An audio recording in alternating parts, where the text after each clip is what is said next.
This is the Lone Creator YouTube. We hope this video helps. You start by getting straight into Street View. Make sure location services are on and you have a decent connection, because imagery streams as you move. Open Google Maps, type the address or long press to drop a pin, then tap the small photo or Street View thumbnail that appears at the bottom. Once done, you'll enter the 360 panorama view.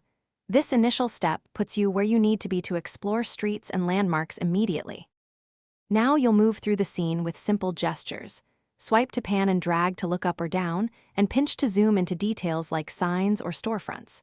Tap the white arrows on the street to step forward. Make sure your compass icon is active to match the map orientation.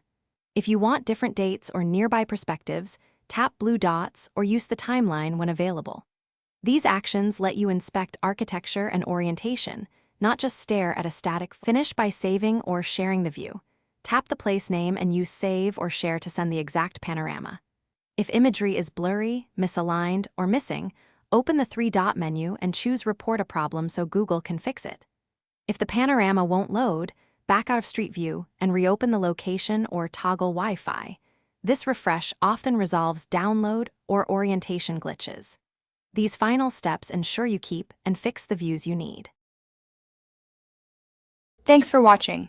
Consider subscribing if we helped you.